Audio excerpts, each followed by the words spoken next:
ಎಲ್ಲರಿಗೂ ನಮಸ್ಕಾರ. ಮತ್ತೊಮ್ಮೆ ನಾವು ಆಯುರ್ವೇದದ ವಿಷಯವಾಗಿ ತಿಳ್ಕೊಳ್ತಾ ಬರೋಣ. ವಾತದ ಬಗ್ಗೆ ತಿಳ್ಕೊಂಡು, ಪಿತ್ತದ ಬಗ್ಗೆ ಕಳೆದ ಬಾರಿ ನಾವು ಸ್ವಲ್ಪ ತಿಳ್ಕೊಳ್ತಾ ಇದ್ವು.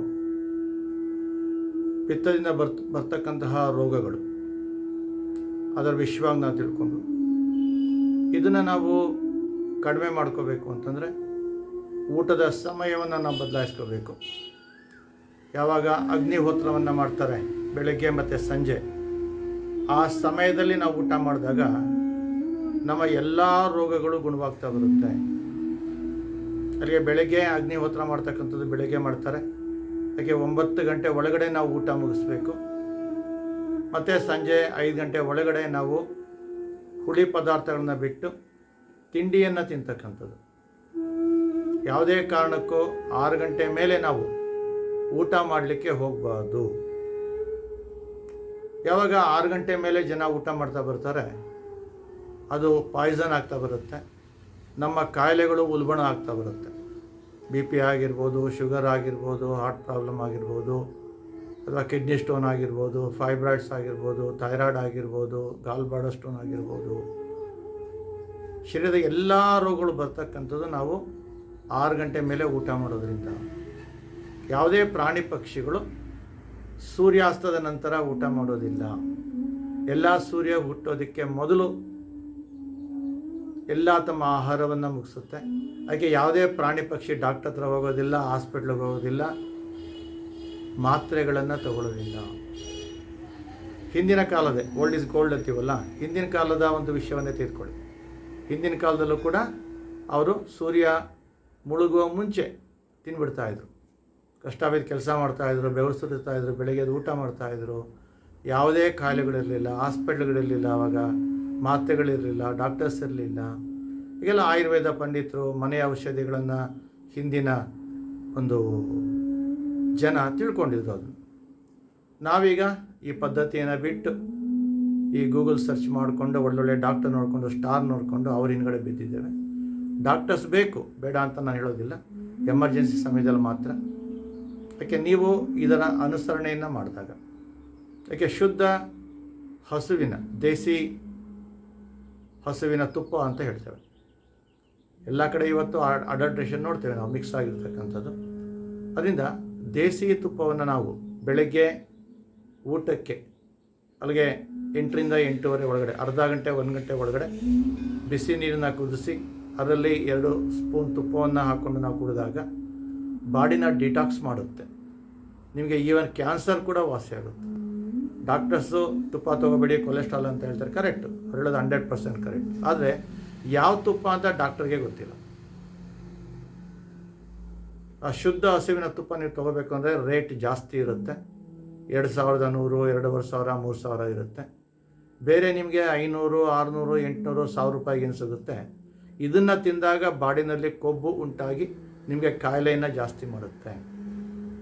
ಈ ತುಪ್ಪವನ್ನು ನೀವು ಬೆಳಗ್ಗೆ ಅರ್ಧ ಗಂಟೆ ಅಥವಾ 1 ಗಂಟೆ ಮೊದಲು ತಿನ್ನೋದಕ್ಕೆ ಮೊದಲು, ಸಂಜೆ ನೀವು ತಿಂದ ನಂತರ, ಅದಕ್ಕೆ 5 ಗಂಟೆಗೆ ತಿಂದರೆ ಒಂದು 9, 9:30, 3 ಗಂಟೆ ಸಮಯದ ನಂತರ ನೀವು ಇದೇ ತುಪ್ಪವನ್ನು ಬಿಸಿನೀರು ಕುದಿಸ್ಬಿಟ್ಟು ನಾವು ಅದರಲ್ಲಿ 2 ಸ್ಪೂನ್ ತುಪ್ಪ ಹಾಕಿ 2 ಲೋಟದಲ್ಲಿ ಮಿಕ್ಸ್ ಮಾಡಿ ನಾವು ಕುಡಿತಕ್ಕಂಥದ್ದು. ನಾನು ಸುಮಾರು 1 ವರ್ಷದಿಂದ ಅಭ್ಯಾಸ ಮಾಡ್ತಾ ಇದ್ದೇನೆ. ಹಸು ಕಡಿಮೆ ಆಗುತ್ತೆ ನಿಮಗೆ. ಇದರಲ್ಲಿ ಯಾರು ದಪ್ಪ ಇದ್ದೀರಾ, ತೂಕವನ್ನು ಕಡಿಮೆ ಮಾಡ್ಕೋಬೇಕು, ಅವರು ನೆಲ್ಲಿಕಾಯಿ ಪೌಡರ್ ಬರುತ್ತೆ, ಆಮ್ಲ ಪೌಡರ್, ಅರ್ಧ ಸ್ಪೂನ್ ಆಮ್ಲ ಪೌಡರ್ ಹಾಕ್ತಕ್ಕಂಥದ್ದು. ಆಮೇಲೆ ಪಿಂಕ್ ಸಾಲ್ಟ್ ಅಂತ ಹೇಳ್ತೇವೆ ಅಲ್ವಾ, ರಾಕ್ ಸಾಲ್ಟ್ ಅಂತ ಹೇಳ್ತೀವಲ್ಲ, ಆ ಪಿಂಕ್ ಸಾಲ್ಟನ್ನ ಸ್ವಲ್ಪ ಹಾಕಿ ಅದನ್ನು ನಾವು ಕುದಿಸ್ಬಿಟ್ಟು ಅದರಲ್ಲಿ 2 ಸ್ಪೂನ್ ತುಪ್ಪವನ್ನು ಮಿಕ್ಸ್ ಮಾಡಿ ಕುಡಿದಾಗ ನಿಮಗೆ ತೂಕವೂ ಕಮ್ಮಿ ಆಗುತ್ತೆ, ಡಯಾಬಿಟಿಕ್ಕು ಕಂಟ್ರೋಲ್ ಬರುತ್ತೆ, ಬಾಡಿನೂ ಲೈಟ್ ಆಗ್ತಾ ಬರುತ್ತೆ. ಆಮೇಲೆ ಪ್ರತಿಯೊಬ್ಬರು ಕೂಡ ಸಿಹಿಯನ್ನು ತಿನ್ನಬೇಕು ಅಂತ ಹೇಳ್ತಾರೆ. ಸ್ವೀಟು, ಯಾವ ಸ್ವೀಟು ಅಂತ ಗೊತ್ತಿಲ್ಲ, ಪಾಮ್ ಕ್ಯಾಂಡಿ ಅಂತ ಹೇಳ್ತೇವೆ. ಪಾಮ್ ಕ್ಯಾಂಡಿ ಅದು ಕಲ್ಲರ್ ಇರೋದಿಲ್ಲ. ಅಂಗಡಿನಲ್ಲಿ ಸಿಗ್ತಕ್ಕಂತಹ ಕೆಮಿಕಲ್ ಸಕ್ಕರೆ ಕಲ್ಲರ್ ಹಾಕಿರ್ತಾರೆ, ಮಿಕ್ಸ್ ಆಗಿರುತ್ತೆ, ಕೆಮಿಕಲ್ ಮಿಕ್ಸ್ ಆಗಿರುತ್ತೆ. ವೈಟು ತಿನ್ನಬಾರ್ದು, ರೆಡ್ಡು ತಿನ್ನಬಾರ್ದು. ಪಾಮ್ ಕ್ಯಾಂಡಿ ಅಂದ್ಬಿಟ್ಟು ಕಲ್ಲರ್ಲೆಸ್ ಇರುತ್ತೆ ಅದು. ಅದನ್ನು ನೀವು ತಿಂದಾಗ ಪ್ರತಿಯೊಬ್ಬರು ಸಿಹಿ ತಿನ್ನಬೇಕಂತ. ಯಾವಾಗ ನನಗೆ ಶುಗರ್ ಬರುತ್ತೆ, ಶುಗರ್ ಇದೆ, ಸ್ವೀಟ್ ತಿನ್ನೋದನ್ನು ಬಿಟ್ಬಿಟ್ಟು ನಮ್ಗೆ ಅದಕ್ಕೆ ಜಾಯಿಂಟ್ ಪೈನು, ಬೇರೆ ಬೇರೆ ಕಾಯಿಲೆಗಳೆಲ್ಲ ಬರ್ತಾ ಇರ್ತಕ್ಕಂಥ. ಯಾವಾಗ ನಾವು ಈ ಪಾಮ್ ಕ್ಯಾಂಡಿ ತೊಗೊಳ್ತೇವೆ, ಆ ಪಾಮ್ ಕ್ಯಾಂಡಿ ಅಂತಕ್ಕಂಥದ್ದು ನಿಮಗೆ ಜಾಯಿಂಟ್ ಪೇಯ್ನ್ ಕಮ್ಮಿ ಮಾಡುತ್ತೆ, ಹಿಮೋಗ್ಲೋಬಿನ್ ಜಾಸ್ತಿ ಮಾಡುತ್ತೆ, ಹಾಗೆ ಕ್ಯಾಲ್ಸಿಯಂ ಕೂಡ ಜಾಸ್ತಿ ಮಾಡುತ್ತೆ, ಹಲವಾರು ರೋಗಗಳನ್ನು ದೂರ ಮಾಡ್ತಾ ಬರುತ್ತೆ. ಈ ತುಪ್ಪವು ಕೂಡ ಸಕಲ ರೋಗಗಳನ್ನು ದೂರ ಮಾಡಿ ನಿಮಗೆ ಬಾಡಿನ ಶುದ್ಧ ಮಾಡ್ತಾ ಬರುತ್ತೆ, ಶುಚಿ ಮಾಡ್ತಾ ಬರುತ್ತೆ. ಹಾಗೆ ತುಪ್ಪ ಎಲ್ಲಿ ಸಿಗುತ್ತೆ ಅನ್ನೋದನ್ನು ನೀವು ಕಂಡ್ಕೋಬೇಕು. ನಾನು ಕೂಡ ಎಲ್ಲ ಕಡೆ ಸರ್ಚ್ ಮಾಡಿ, ಇದು ಹರಿದ್ವಾರದಲ್ಲಿ ಗುರುಕುಲದಲ್ಲಿ ಸಿಗುತ್ತೆ, ಅಲ್ಲಿ ದಿವ್ಯ ಪ್ರಕಾಶ್ ಜಿ ಅಂದ್ಬಿಟ್ಟು ಅದನ್ನು ಮಾಡ್ತಾರೆ. ಅಲ್ಲಿ ನೀವು ಪರ್ಚೇಸ್ ಮಾಡ್ತೀವಿ, ನಿಮಗೆ ಶುದ್ಧವಾದ ಹಸುವಿನ ತುಪ್ಪ ಸಿಗುತ್ತೆ. ಹೇಗೆ ಅವ್ರು ತುಪ್ಪ ಮಾಡ್ತಾರೆ? ಆ ತುಪ್ಪವನ್ನು ಮಾಡಬೇಕಾದ್ರೂ ಪ್ರೊಸೀಜರ್ ಇದೆ, ಹಿಂದಿನ ಕಾಲದಲ್ಲಿ ಮಾಡ್ತಾಯಿದ್ರು. ಆ ಹಸುವಿನ ಹಸುಗಳನ್ನ ಕಟ್ಟೋದಿಲ್ಲ ಅವರು.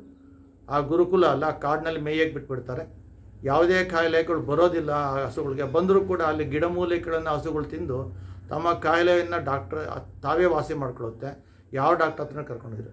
ಈ ಶುದ್ಧ ಹಸುವಿನ ತುಪ್ಪವನ್ನು ಅವರು ಕರೆದು ಕರುಗಳಿಗೆ ಎಷ್ಟು ಬೇಕೋ ಅಷ್ಟು ಕೊಟ್ಟು ಮಡಕೆಯಲ್ಲಿ ತುಪ್ಪವನ್ನು ಕಾಯಿಸಿ ಮಡಕೆಯಲ್ಲಿ ಮೊಸರು ಹಾಕಿ ಆ ಮೊಸರನ್ನ ಚೆನ್ನಾಗಿ ಕಡಿದು ಅದನ್ನು ಕಬ್ಬಿಣದ ಬಾಣಲೆಯಲ್ಲಿ ಅದನ್ನು ಮಾವಿನ ಸೌದೆನಲ್ಲೇ ಕುದಿಸ್ಬೇಕಂತೆ, ಗಂಧದ ಚಕ್ಕೆನಲ್ಲಿ ತಿರುಗಿಸ್ಬೇಕಂತೆ.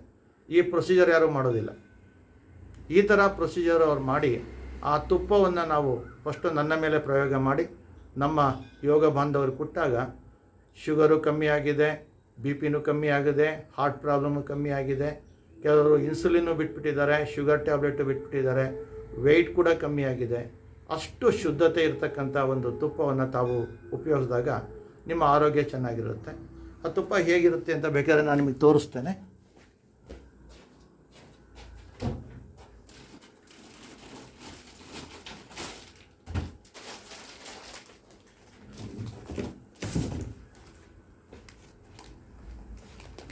ನೋಡಿ, ಆ ತುಪ್ಪ ಈ ಗೋಲ್ಡನ್ ಕಲರ್ ಅಂತ ಹೇಳ್ತೇವೆ.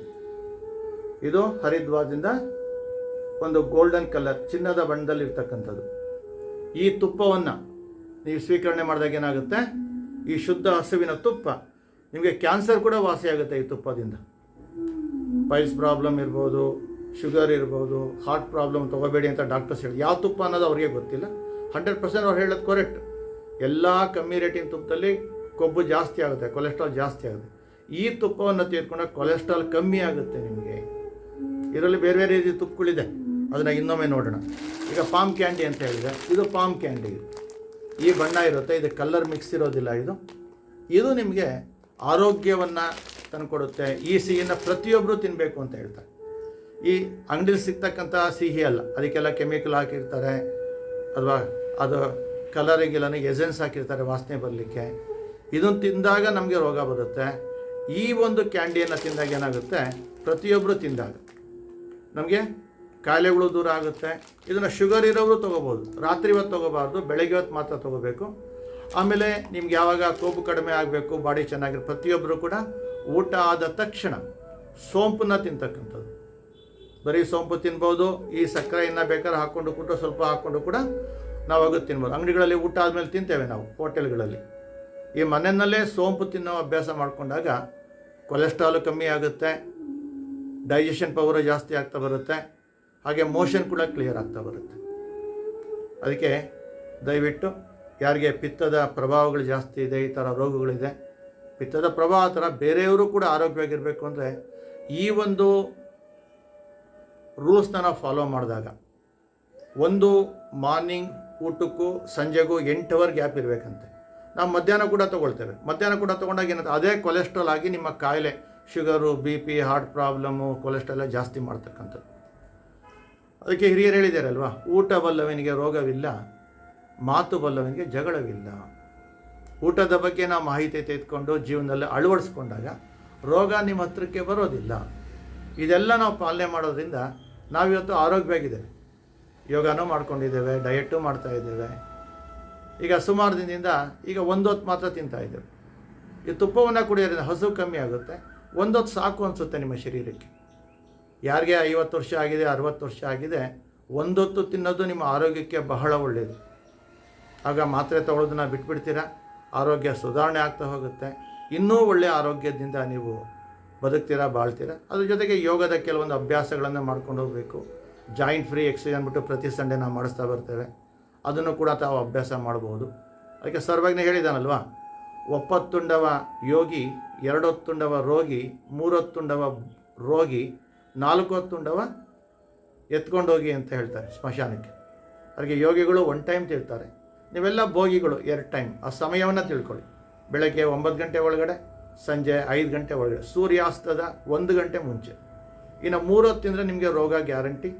ಯಾರು 6 ಗಂಟೆ ಮೇಲೆ ತಿಂತಾರೆ, ನೀವು ಹಾಸ್ಪಿಟ್ಲಿಗೆ ಹೋಗಲಿಕ್ಕೆ, ಡಾಕ್ಟರ್ ಹತ್ರ ಹೋಗಲಿಕ್ಕೆ, ಮಾತ್ರೆ ತೊಗೊಳ್ಳೋಕ್ಕೆ ನೀವೆಲ್ಲ ರೆಡಿ ಇರಬೇಕು.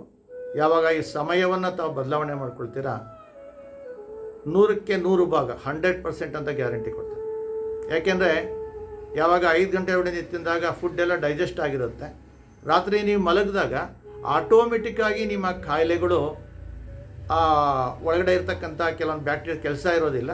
ನಿಮ್ಮ ಕಾಯಿಲೆಯನ್ನು BP, sugar, cholesterol, kidney stone, gall bladder stone, fibroids, ಎಲ್ಲ ಥೈರಾಯ್ಡು, ಮೈಗ್ರೇನ್ ಏನಿದೆ ಎಲ್ಲ ಕಾಯಿಲೆಗಳನ್ನು ಅದು ಕಡಿಮೆ ಮಾಡ್ತಾ ಬರುತ್ತೆ. ಇದನ್ನು ಯಾರು ಅನುಸರಣೆ ಮಾಡ್ತೀರಾ, ಅದನ್ನು ನಿಮ್ಮ ಜೀವನ ಅಳವಡಿಸ್ಕೊಂಡಾಗ ನಿಮ್ಮ ಆರೋಗ್ಯ ಸುಧಾರಣೆಗೆ ಬರುತ್ತೆ. ನೀವೇ ಒಂದು 15 ದಿನದಲ್ಲಿ ಅದನ್ನು ಗಮನಿಸ್ಬೋದು. 1 ತಿಂಗಳು, 3 ತಿಂಗಳಲ್ಲಿ ಇನ್ನೂ ಎಲ್ಲ ನಾರ್ಮಲಿಗೆ ಬಂದ್ಬಿಡುತ್ತೆ. ಯಾರು ಇದನ್ನು ಪಾಲನೆ ಮಾಡ್ತೀರಾ, ಇದನ್ನು ಯಾರು ಮಾಡಲಿಕ್ಕೆ ಇಷ್ಟ ಇದೆ ಮಾಡಿ, ಇದರಲ್ಲಿ ಯಾರು ಬಲವಂತ ಇಲ್ಲ. ಅದಕ್ಕೆ ಈ ವಿಚಾರ ಆಯುರ್ವೇದದಲ್ಲಿ ಇರ್ತಕ್ಕಂಥದ್ದು. ಆಯುರ್ವೇದ ಪಂಡಿತರೇ ಕೆಲವೊಬ್ಬರು ಹೇಳೋದಿಲ್ಲ. ಹಾಗೆ ಇದನ್ನು ನಾನು ಅನುಸರಣೆ ಮಾಡೋದು ನನಗೆ ಆರೋಗ್ಯ ಸಿಗುತ್ತೆ, ನಿಮಗೂ ಕೂಡ ಇದನ್ನು ಸಿಗಲಿ ಅನ್ನೋ ಉದ್ದೇಶದಿಂದ ಈ ಒಂದು ವಿಷಯವನ್ನು ತಿಳಿಸ್ಲಿಕ್ಕೆ, ಆಯುರ್ವೇದದ ವಿಷಯವನ್ನು ಈ ಒಂದು ಯೂಟ್ಯೂಬ್ ಚಾನಲ್ನಲ್ಲಿ ಮಾಡ್ತಾ ಇರ್ತಕ್ಕಂಥದ್ದು.